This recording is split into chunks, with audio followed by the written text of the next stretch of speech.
Welcome to Practical Psychology Podcast, episode 44. I'm Joseph Wong, one of the co-hosts. Today, we are very happy to have Brittany Larson, registered clinical counselor in beautiful Nelson, British Columbia. And Brittany has been here for many times. We are doing a series on planning for parenthood. Thank you, Mhm. Brittany. Thanks for having me again, Joseph. So, Brittany, last time we talked a lot about the life transitions, challenging strategies, and what would you want to talk about today? Yeah. So, I wanted to talk about something that is a big topic of conversation, especially these days, which is the village. Okay, The village that you bring your baby into. okay. The village. Okay. Mm, yeah. So, when we're bringing I home a only baby, know there's no man is an island, yes, but exactly. I'm curious to learn about this village idea. Yeah, and so it sort of refers to days gone by almost where there were support systems in place naturally with the way that society was organized. But as we've had more and more parents where both parents are working outside the home and there's a little bit less of that. So the village includes people like extended family, friends, Okay. and sort of how to be best supported and also how to set appropriate boundaries with the people who are your village. Okay. I would love to hear about this village and villagers. It Yeah, almost sounds like a video games in Sin it City. does kind of absolutely. So I think one of the reasons why this is an important topic is Mm. because it's one area that people prepare the least for, and they also often find it really surprising. Sort of what happens within the relationships that exist, and also realizing that your village may not be as supportive as you had thought they might, or that you may or may not even have a village at all, because it's more common for people to not live nearby their extended family, whereas in the past, maybe you would have lived nearby. Wow, Brittany, just talk about the village idea.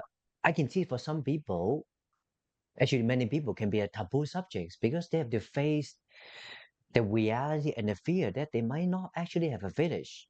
But I guess this truth and transparency is also important for them to progress in their lives rather Yes, than avoid it.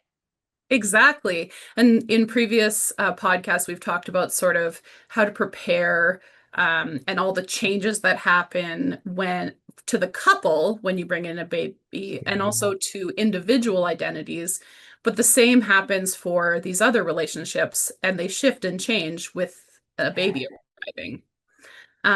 And also, the research is clear that social support is one of the single most powerful protective factors for the couple's transition into parenthood. So it is an important factor, but also a complicated one. Yeah, Brittany, I remember last time you talked about the research is very clear.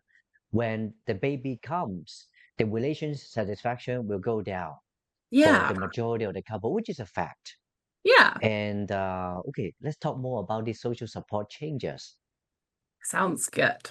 So, sort of having people who love you and who show up and who help, Yeah. it genuinely improves the mental health outcomes of both parents and makes the whole transition more sustainable for the entire family system. Yeah. Okay. But at the same time, the same people who make up that support network can also become unexpected sources of conflict. Because when a baby arrives, so do opinions. Um, and also old family dynamics that have been kind of sleeping or dormant, they suddenly wake up and reemerge. So things that you had kind of forgotten from your own childhood. Okay. Okay. So when people plan about this parenthood between two people, and now because of the village, some of the larger people involved, chosen family, biological, original family, they could have different opinions and even conflicts.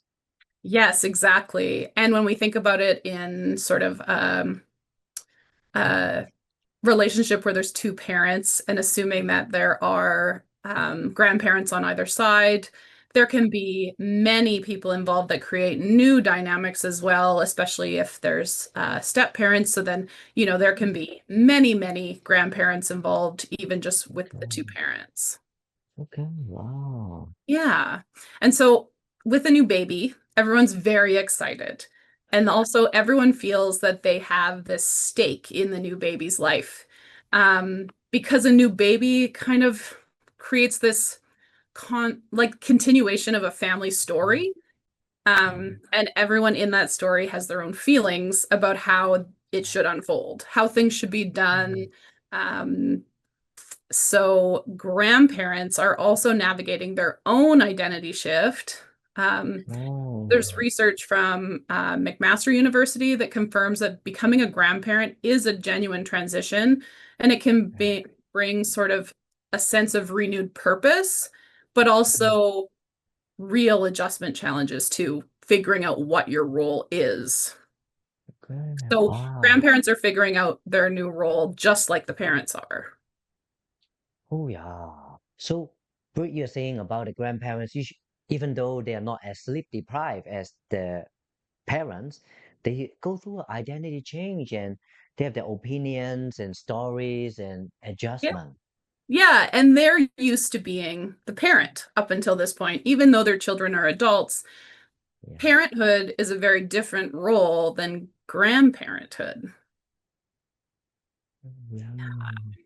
So some of the complications are that as new parents who, like you said, are completely exhausted and overwhelmed, are not always in the best position to sort of gracefully manage the dynamics that start happening in the village in real time. Okay. So in this real time, the parents become the grandparents, Hmm. and then somebody also become a parent. There are a lot of dynamics here. Tell us more about this village dynamics here. Yeah. So The there's sort village politics here. of village politics, exactly. And most of the time, people are genuinely trying to be respectful. But like I said, it's also everyone's very overwhelmed and sleep deprived and sort of when we talk about sensory input, like other people's opinion can start to feel overwhelming to your nervous system because you don't Okay. have the space to process it. So it's sort of seen as added input and pressure at a time when you don't have the capacity to take anything else on. Okay. Ah. So, sort of one of the clearest principles from the research and clinical practice is that each partner takes the lead on setting limits with their own family. That is often the best approach. Um, Okay. but it sounds simple, but it's really genuinely powerful and also challenging. So, in some families, it can just be like brushed off, and then the partner ends up having to deal with their extended family, which creates increased conflict because they don't have the same kind of relationship naturally as they would with their own Yeah. child. So, Okay. sort of, it means like not asking your partner to be the bad guy with your own parents, essentially, or your step parents, or any bonus people in your world. So basically, when you manage your side, they also manage theirs, and it removes a huge amount of resentment before it has a chance to take root. By sort of knowing this going in, that each person, each parent will manage their side of the family, their friends, so that no one becomes a bad guy. Okay. Brit, this idea is very profound and in a way not commonly talked about. Hmm. On the other hand, we see a lot in couple relationship or family counseling. The couple will be talking about the challenges between them because of the communication of the in-law, that maybe the husband couldn't be a communicator, so it kind of the wife has to take on the extra piece of pressure on Yes. either side, so that will be a really good planning for people to Yes, be aware.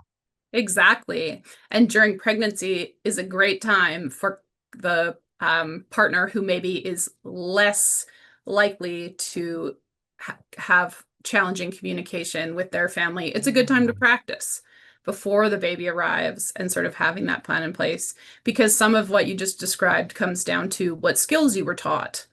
Um, yeah. and it is common for the more social and family Mhm. oriented things to just be sort of pushed onto the female in the relationship. Yes, yeah, And yeah. um, it can create real challenges because it shouldn't, yeah, it can't all be put on their shoulders. Like we said in a previous podcast episode, women also end up carrying a lot of the mental load for the relationship, and that can be part of it. And in a way here, it looks like that we are trying to really have each person manage their own company or their own side. If Yes. each person have difficulty managing it, this stress will kind of lead to the other side, have Yeah, added burden to the other spouse or partner, which is very exactly. common in counseling.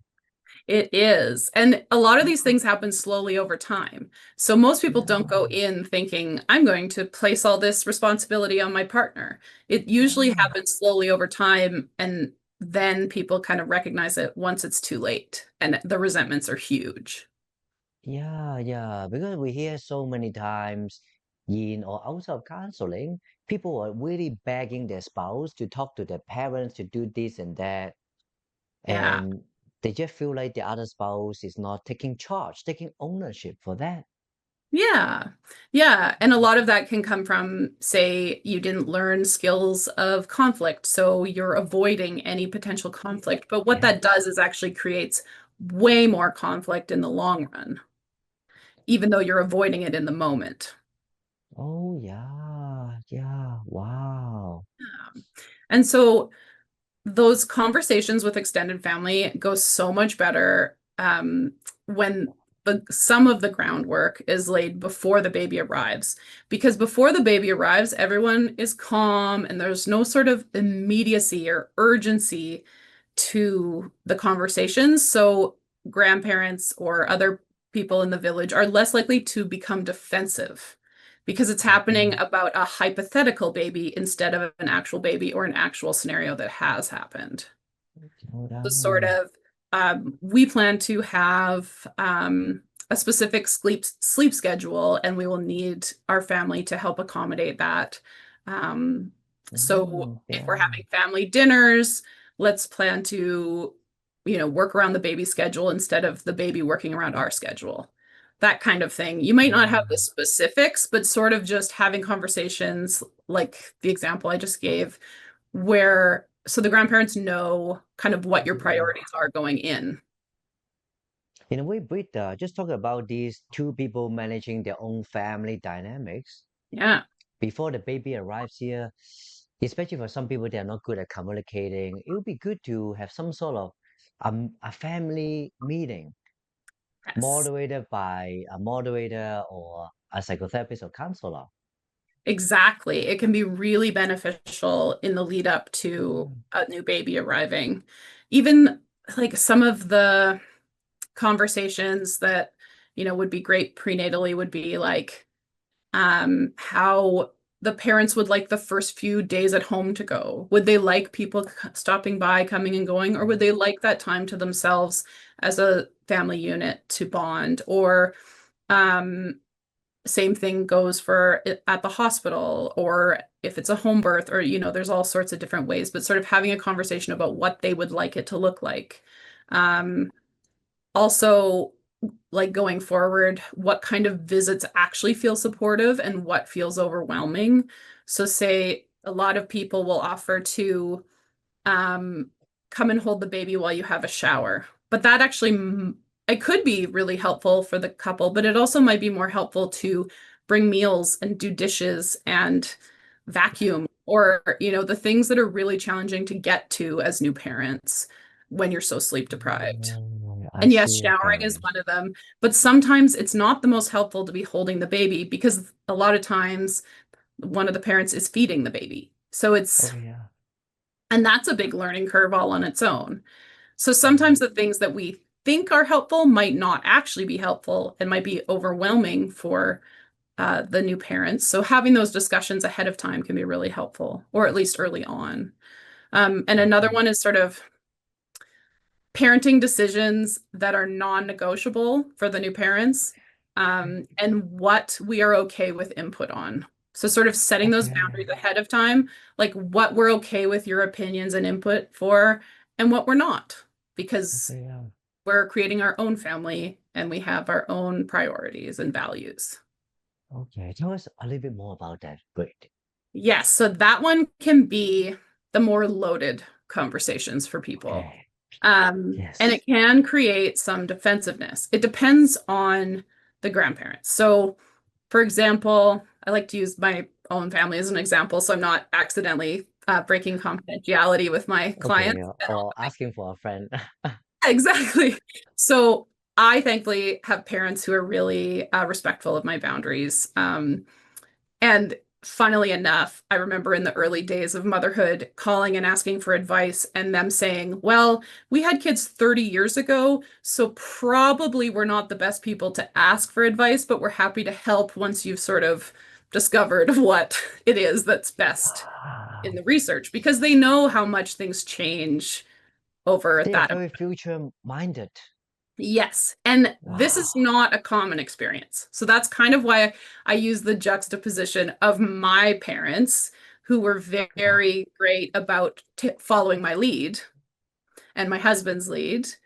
But that's pretty uncommon because people, like I said before, have a stake. They love this baby before the baby even arrives and they want to be Mhm. helpful. And sometimes people feel like giving their opinions or making comments is helping. But often what it's doing is becoming really overwhelming and frustrating and just unnecessary for the parents who already with the internet have enough opinions coming at them that are all contradictory about how to parent. Okay. Wow. Yeah, so they don't really need added opinions. So having a Yeah. conversation about like when maybe even just if we Mhm. want your advice, we will ask can be Oh, that it can wow. be as simple as that. It doesn't have to be a big drawn out conversation if you know the grandparents are likely to become more defensive, Mm. um, or their feelings might be hurt or whatever it might be. Sort of, it can just be like we're feeling overwhelmed with all the information about parenting. If we'd like advice, we'll ask, but otherwise, please follow our lead. It can Oh, be so as great simple in as this topic here. I would imagine it will be highly personalized that. due Exactly. to the specific grandparents and also due to the parents' own communication style. For example, some people have difficulty asking for help, so Yes. they will do extra accommodations. hmm Exactly. And so this is Mm. where some of the trickiness comes in because grandparents are often trying to like read read the minds of the parents and what they might need. So they're guessing a lot of the time as what will be the most helpful. So the communication does go both ways. Yeah. Ah, yeah, because the open communication will be in different styles in different family settings. Yes, exactly. Even though we go with the same principle to be open, transparent, respectful. And culturally, there's lots of different ways of communicating that are kind of expected or common. So there's so many considerations that it is quite hard for me to give Mm. specific examples unless I'm talking to a particular family unit or family system. Okay, I see. Okay, Yeah, because each individual has so many different intersections and considerations about their lived experience and their partner's lived experience and mm. all the family that sort of blends into that as well. Wow. So Brady, so far we mentioned about two concepts here. First, one is they each parent manage their own grandparents sort of companies. hmm Number two is about the what is negotiable, what is non-negotiable, that sort of list. Yeah. Okay, what else are in this British politics? Yeah. So I just wanted to make clear that these conversations are not confrontations. Okay. So Yeah. one thing can feel that way when we sort of Okay. talk about it in this way, and boundary setting almost Yeah. sounds like confrontations.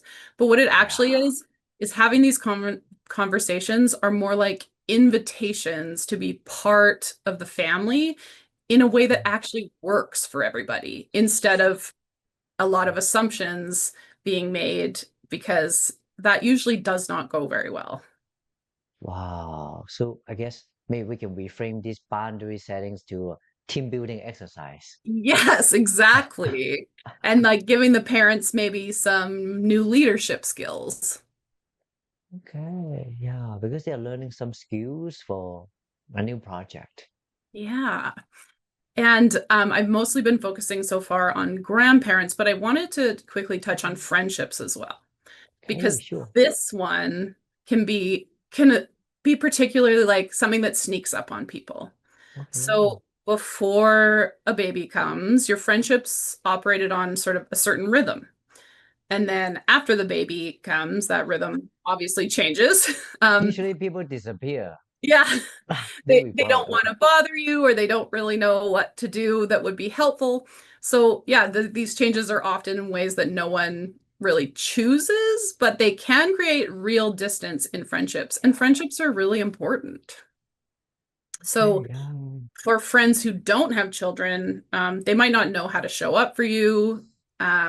Like I was Okay, saying, yeah. and they don't know what's helpful, so they kind of can pull away because they don't want to be a burden either. Mm, And then friends who do have children suddenly become an entirely different kind of important to you. Um, so because they are people you can check in with, and they may not have okay. had the exact experiences you've had, but they have had challenging experiences sort of Okay. to talk with. So research supports the value of this peer support, connecting with other people who are in that same season of life as you. Um, Yes.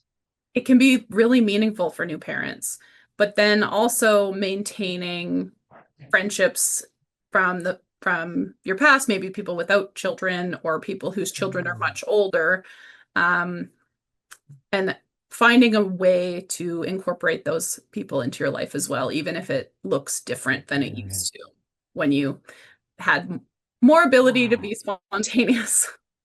So, finding your people doesn't happen by accident. And that's part of Yeah. what I wanted to mention about the village part of it. It really does Yeah. take some intentional reaching out, even Yeah. when reaching out feels like one more thing that you don't have time or energy for. Okay. So, for parents, text messaging has actually, even though it can feel like a burden because you have all these messages you haven't answered, Yeah. Okay. it also means that when you have a moment, you're awake in the middle of the night with your baby, you can send a message to your friend, and they'll get it when they wake up, and it may look different than it did before, but you're Yeah. still making that effort to connect, even if the connections are farther between than usual or kind of random, like in the middle of the night, um, just so that you have those people and that connection. Wow. And Brie here, I also want to point to, we talk about this village starting with the grandparents, parents, and now the friends. And I think it might be also a taboo subject too, when the friends group, somebody become a parents, and some of the people who are not parents yet, they might feel their identity shift or even the comparison. So to drive them away, which is a taboo subject a lot of people don't talk about too. Yes, and that is a challenging one where sort of Yeah. life stages mean that Yes, you're yeah. less compatible as friends, or Yeah. you now have different values and goals. And it doesn't mean you're not friends, but it might mean for this season of life, it's harder to maintain those friendships. Or you may recognize that Mm, maybe the friendship was great for that phase of life, and maybe you'll pick up at a yeah. later season. There's so many different ways it can go. Um, Yeah. but sort of considering, yeah, where your values are and what your priorities are is really challenging. And a lot of friendships can be lost along the way. Yeah, it is true because let's say people hang out all the time. And now when they hang out, oh, you have children, I don't have children, I am behind you, that sort of thinking. Yeah. And it really can drive some of the friendship can die or Yeah. Or yeah, just, yeah, kind of take a back seat for a while. Um, yeah, I have a best friend that I have been friends with since I was 5 years old. And our kids are actually similar ages, but we don't live very close by. And what we both okay. recognized is that our day-to-day lives involve sort of our neighbors and the community from the schools our children go to. Of course, they're older now, so that's part of it. They're in different after-school activities. And so we don't see each other as frequently as we thought we might with kids who are similar age and who get along wonderfully. But sometimes convenience is a big part of it. We both spend a lot of time with people in our neighborhoods because we don't have a ton of extra time. So we do have to be more Yeah. intentional about our friendship, and also hold more grace for each other when, chunks of time go by and we're not able to make it work. Yeah. And now, we talk about their grandparents, parents, and friends. I also want to touch on a taboo subject here.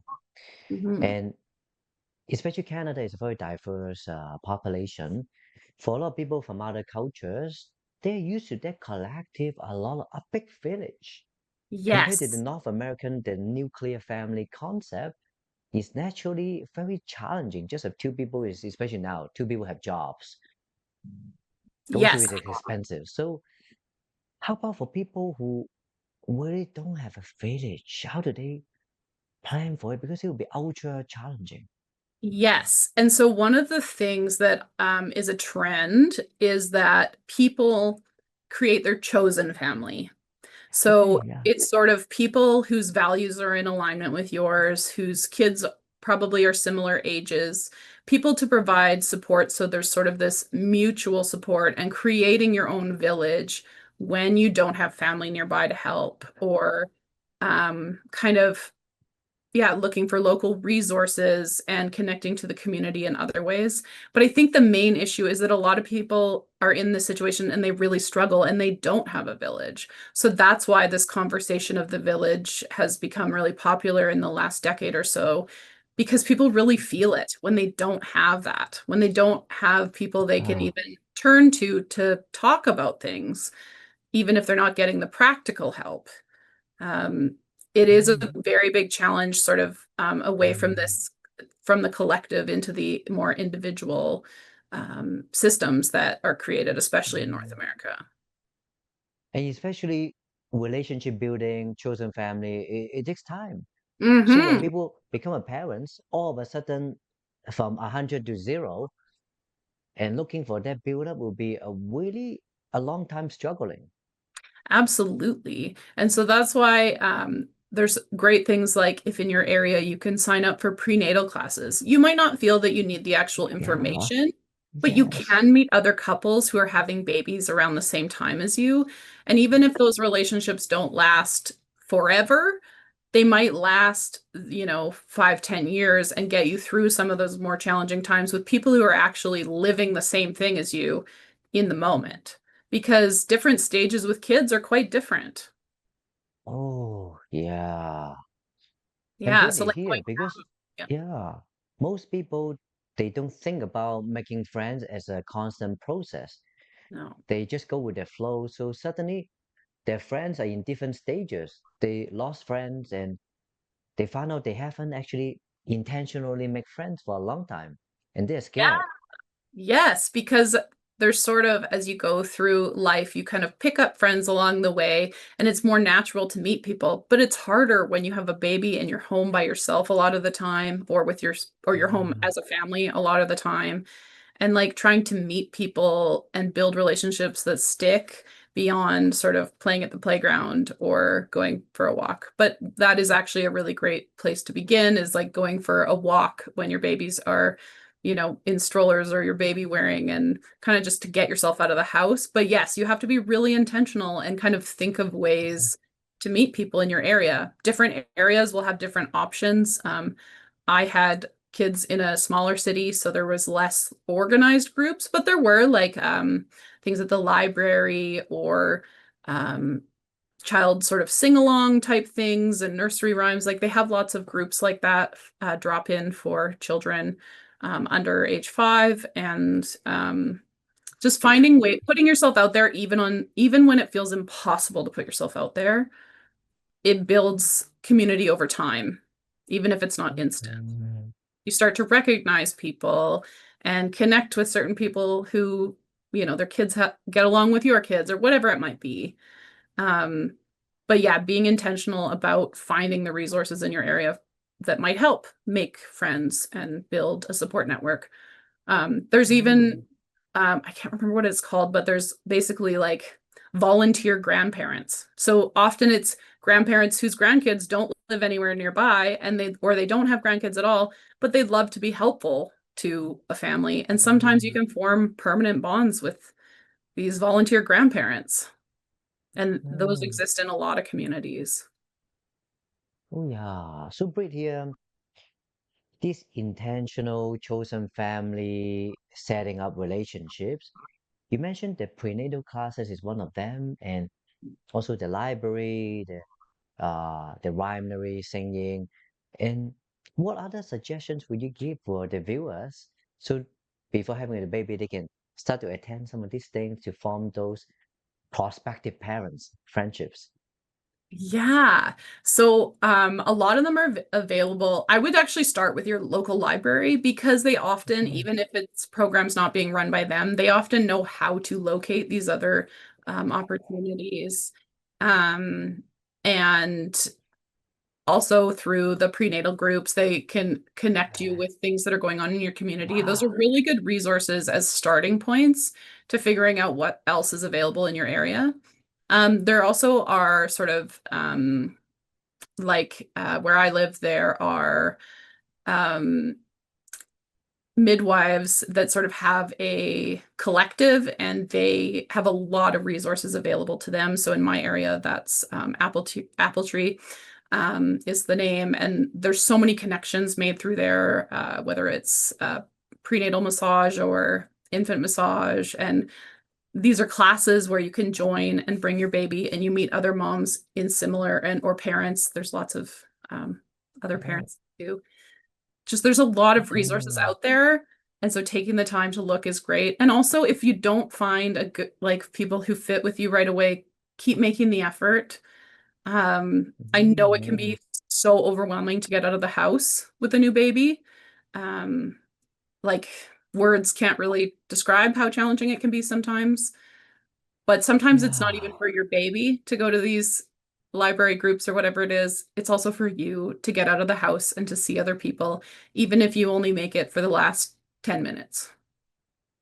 Wow. And Brit here, it looks like the chosen family is a huge part of this village for a lot of people without the natural families. And it looks like there's a service gap for the GP, the doctors, or even the hospital because they actually know everybody who is doing the checkup when everybody is going to be delivered. If there's a share list or, I mean, optional to sign up for people to go to this prenatal friendship group, that Yeah. can be a big service here.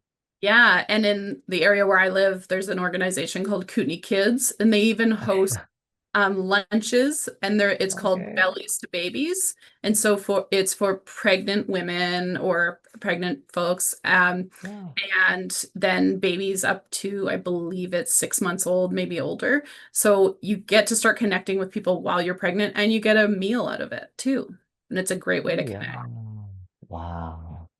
So Yeah. pretty today. We have so many wonderful ideas and concepts here. What is the take-home message for the viewers? Ooh, that's a hard one with such a big area of conversation. I think figuring out what your values are as a couple is really important for creating your village as well. So you can find people who mesh really well with you and your family. Setting healthy boundaries and communication with your existing village as well. Maybe conversation with friends of how we can continue our relationship, even when, I have a baby and you don't, or whatever it may be. And just keep trying and don't give up because a village isn't created instantly. It happens over time, and you might not even notice that it's happening some of the time. Yeah. And now that I think about it, Brit, one more idea before we end is Yeah.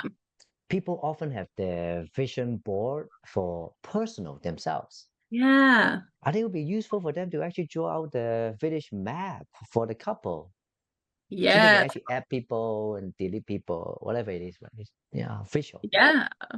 Yeah. Like this is what we value. This is what we're looking for in our lives and our children's lives. And yeah, help it to come to fruition over time. Yeah, wow. And thank you, Brit, today for another wonderful podcast. And we'll continue this series next time. Yes. Thank you so much, Joseph.